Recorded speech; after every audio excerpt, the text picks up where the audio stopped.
शिवाय नमस्तुभ्यम। जय माता दी। गुरुजी प्रदीप मिश्रा जी का उपाय 108 ज्वारे का कैसे करना है वीडियो में जानेंगे। साथ ही कलश स्थापना कैसे की जाती है, पूजा का शुभ मुहूर्त, संपूर्ण जानकारी, उपाय, नियम इत्यादि संपूर्ण सहित आपको इस विधान में जानने को मिलेगा।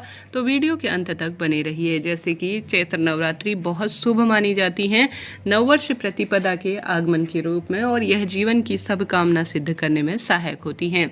तो जिस स्थान पर भी आपको पूजा करनी हो, सबसे पहले माता रानी जो है महादेव की ही अर्धांग हैं, और श्री शिवाय नमस्तुभ्यम मंत्र का जाप करें।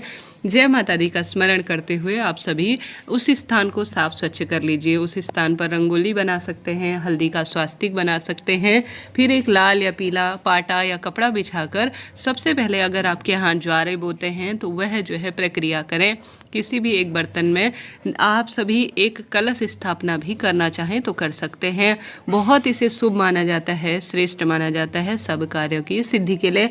साथ ही माता रानी की प्रतिमा फोटो विराजमान कर लीजिए।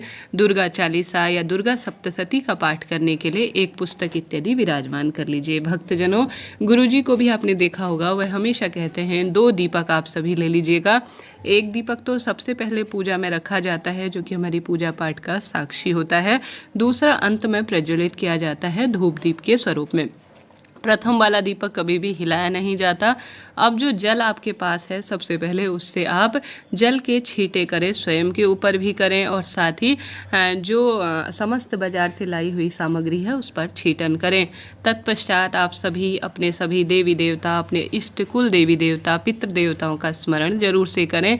और सबसे पहले किसी भी पूजा पाठ में एक लंबी बत्ती का घी का दीपक, क्योंकि माता रानी के नाम की पूजा है, ठीक माता रानी के जो है सामने इसे प्रज्वलित कर लीजिएगा। ठीक है जी, यह विधान है। अब इसे आप अखंड दीप के स्वरूप में, बड़े स्वरूप में भी बना सकते हैं, जला सकते हैं। नहीं तो संक्षिप्त छोटे स्वरूप में जितनी देर आपकी पूजा चलती रहे या पूरे दिन भर में जलाने के लिए इस तरह से रख लीजिएगा। दाहिनी तरफ माता रानी के आप सभी को हमेशा कलश स्थापित करना चाहिए। कलश स्थापन का एक नियम होता है कि कलश के नीचे या तो चावल या कोई भी शुद्ध गेहूं या कोई भी आहार होता है जो जिसे अन्न के स्वरूप में जाना जाता है, अन्न धन्य कहा जाता है। तो अन्न का जो है आप सभी विशेष रूप से चावल या गेहूं का स्वास्तिक या अष्टदल बनाए, 8 लाइन खींच लीजिए और उसे एक फूल का स्वरूप अष्टदल के रूप में बनाए। उस कलश के अंदर आप जल भर लीजिए, उसमें आवश्यक रूप से थोड़ा गंगा जल मिला लीजिए। साथ ही कलश में आपको स्वास्तिक बनाना है, उसके मुख पर मौली बांधनी है। कलश के ऊपर आप सभी रखने के लिए आम या अशोक के पत्ते ले लीजिए। यह पत्ते 11, 21 भी ले सकते हैं, 9 पत्ते भी ले सकते हैं, नहीं तो बिना गिने अपनी इच्छा शक्ति सामर्थ्य अनुसार लीजिएगा। कलश के अंदर भक्तजनों आप सभी को आवश्यक रूप से एक जो है हल्दी की गांठ, 1 रुपये का सिक्का, अक्षत अर्थात चावल और दुर्वा फूल रखनी चाहिए। कई भक्तजन कमल गट्टा भी डालते हैं, वह भी शुभ होता है। अब आपको श्रीफल रखना है। श्रीफल का अर्थात जो नारियल है उसका मुख आपकी तरफ होना चाहिए। उस नारियल में आप सभी को विशेष तौर पर जो है एक चुन्नी या एक लाल कपड़ा बांधना चाहिए, जिस पर आप सभी को विशेष तौर पर जो वस्त्र के रूप में होता है उसके ऊपर एक जो है आप फूल माला इत्यादि समर्पित कर सकते हैं। यह संपूर्ण विधि होती है कलश स्थापना की। माता रानी की मूर्ति, प्रतिमा विराजमान कर सभी चीज़ें स्क्रीन पर आप देख पा रहे हैं। उसके पश्चात आप सभी को गणेश जी का पूजन सबसे पहले कर लेना चाहिए। गणेश जी महाराज ओम गणेशाय नमः कहते हुए प्रथम पूजनीय है। उन पर रोली, चंदन, मूली, अक्षत इत्यादि भी समर्पित कीजिएगा। इस तरह से सबसे पहले गणेश जी की आप पूजा कर लीजिएगा। आपने देखा होगा मैंने संकल्प भी लिया था, स्क्रीन पर दिखाया था। नाम गोत्र बोलकर अपने दाहिने हाथ में अक्षत और फूल लेकर नाम गोत्र बोल पर जमीन पर छोड़ दीजिएगा। यह होती है संपूर्ण पूजा की विधि। अब आप अगर ज्वारे बो रहे हैं तो कलश को ज्वारे के ऊपर भी रख सकते हैं, खेतरी के ऊपर। नहीं तो आप जैसे स्क्रीन पर देख रहे हैं दाहिनी तरफ कलश रख दीजिए और अलग से जो है दूसरी तरफ आप ज्वारे बोने के लिए रख सकते हैं।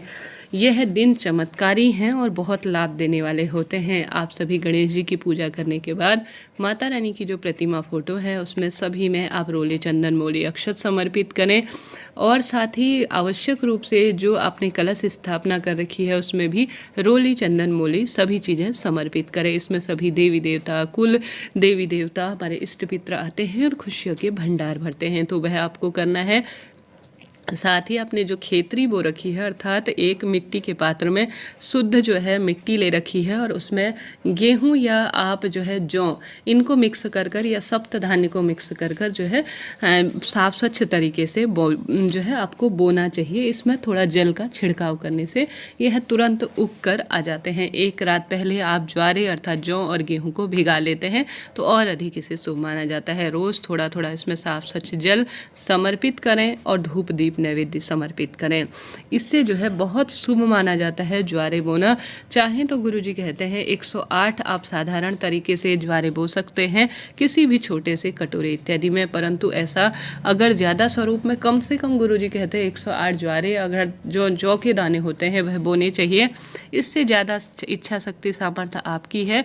इन्हें जो है बहुत शुभ माना जाता है। जब नवरात्रि पूर्ण हो जाती है तो इन्हें अपने घर की तिजोरी में थोड़ा रखा जाता है, बहुत शुभ इन्हें माना जाता है। माता रानी के लिए प्रथम दिन लाल चुन्नी की व्यवस्था करें, फूल उन्हें समर्पित करें। इत्र माता रानी को बहुत प्रिय है तो उन्हें एक दिन प्रथम दिन आपको जरूर से समर्पित करना चाहिए। यह श्रेष्ठ कार्यों में से एक माना जाता है और मनोकामना भी इससे पूर्ण होती है। इस तरह से आपको अपनी पूजा संपन्न करनी है। आप सभी को बताते हुए चलूं कि 2024 में पूजा का शुभ मुहूर्त क्या है। पर भी मैंने दिखाया हुआ है 2024 में पूजा का शुभ मुहूर्त सुबह कलश स्थापना का 6:02 से 10:16 के आसपास हो रहा है। इस शुभ समय में भी कर सकते हैं। दूसरा अभिजीत मुहूर्त है जो कि 11:57 से 12:58 के आसपास हो रहा है। भक्तजनों, इस समय अगर आप घट स्थापना करते हैं तो और अधिक इसे शुभ माना जाता है। राहु काल जो कि पूजा या कोई शुभ कार्य करने के लिए सही नहीं है, वह भी मैंने स्क्रीन पर दिया हुआ है, कृपया उसे जरूर से देखिएगा। कहा जाता है इस अशुभ समय में कोई विशेष पूजा साधना नहीं करनी चाहिए। तो यह कार्य हो गया। साथ के साथ अगर आप इस समय माता रानी के कोई विशेष मंत्र का जाप करते हैं, कोई नियम लेते हैं तो वह कीजिएगा। साथ ही आप सभी इसी तरह से सरलतम विधि से जो है प्रथम दिन पूजा करें। इस तरह से घट स्थापना करें, ज्वारे बोएं, माता रानी को विराजमान करें, लाल पीले साफ स्वच्छ रंग के वस्त्र पहने। बहुत शुभ दिन है, श्रेष्ठ दिन है। घर के दरवाजे पर स्वास्तिक बनाएं और जो है गंगा जल का छिड़काव कर कर बंधनवार जरूर से टांगे। साथ के साथ आप पूरे 9 दिनों में माता रानी को विशेष तौर पर पान, लौंग, इलायची का भोग लगाएं बताशा रखकर। साथ ही मौसमी फल इत्यादि जो आपको उपलब्ध हो पाए, प्राप्त हो पाए, वह भी आपको माँ को समर्पित करने का प्रयत्न करना चाहिए। हालांकि 9 दिन अलग अलग भोग के रूप में दिए जाते हैं, माँ को समर्पित किए जाते हैं। 9 अलग अलग दिन के रंग के वस्त्र माँ को समर्पित किए जाते हैं। इच्छा शक्ति सामर्थ्य आपकी है, आपके स्वरूप में माँ का पूजन भव्य तरीके से करते हैं। सुहाग की सामग्री चाहे तो प्रथम दिन समर्पित करें माँ को, नहीं तो किसी भी एक दिन आप माता रानी को इन्हें समर्पित कर सकती हैं किसी मंदिर में जाकर या घर पर। परंतु प्रथम दिन तो कम से कम सुहाग की सामग्री में माता रानी को चूनर और अपनी इच्छा शक्ति सामर्थ्य अनुसार कुछ सामग्री जरूर से भेंट स्वरूप समर्पित करें। माता रानी से भूल चूक के लिए क्षमा प्रार्थी हो जाएं। एक जल का लोटा रख लीजिएगा। साथ ही संभव हो तो प्रथम दिन गुरुजी कहते हैं एक एक दिन रोज एक कन्या का भोजन आप करवाएं। मौसमी फल या घर पर जो भी चीज़ भोग में हो वह समर्पित करें। विशेष तौर पर माँ को लौंग इलायची बहुत प्रिय होती है, वह भी भोग स्वरूप समर्पित करें। इसके साथ साथ दुर्गा सप्तशती का पाठ या दुर्गा चालीसा का पाठ करें। भेंट स्वरूप माता रानी को 11, 21, 51 जितनी भी आपके पास दक्षिणा हो वह रखिएगा। शंख घंट माँ की पूजा में श्रेष्ठ माना जाता है तो वह भी आप सभी रख सकते हैं। तो इस तरह यह पूजा का विधान है जो आप सभी को करना है। इसके साथ ही आप सभी इसके बाद हवन कर लीजिएगा। हवन की यह एक विशेष प्रक्रिया होती है। चाहे तो आप सभी कंडे या जो है जो बाजार में संविधा मिलती है उसे प्रज्वलित कर कर जो है छोटा सा माता रानी के 9 विशेष मंत्र के साथ आहुति दीजिएगा। 9 आहुति दी जाती है माँ के स्वरूप में, माँ के नाम की। साथ ही माँ को लगाया हुआ भोग और बताशा भी उस अग्नि में अर्थात उस हवन की अग्नि में अग्यारी के माध्यम से भोग दिया जाता है। तो आप वह भी कर सकते हैं। अपनी अपनी इच्छा शक्ति है कि आप हवन करना चाहें या नहीं करना चाहें, समय के अनुसार यह कार्य किए जाते हैं। तो इस तरह से यह प्रक्रिया होती है, आप कीजिएगा, लाभ मिलेगा। अंत में आप भूल चूक के लिए क्षमा प्रार्थी होने के बाद माता रानी के सामने एक दूसरा लंबी बत्ती का दीपक लगाएं और एक कपूर जलाएं और उससे जो है पूरे घर में घुमाएं, उसी से माता रानी की आरती करें। परिवार सहित यह आरती करना श्रेष्ठ माना जाता है, शुभ माना जाता है। तो इस तरह से आपने माता रानी की संपूर्ण पूजा विधि करनी है और यह प्रक्रिया प्रथम दिन की है। फिर रोज यहाँ पर आपको माता रानी के नाम की पूजा करनी होगी। भक्तजनों, वीडियो उचित उपयोगी रहा तो लाइक करें, शेयर करें, सब्सक्राइब करें। कोई प्रश्न हो पूछ लीजिएगा।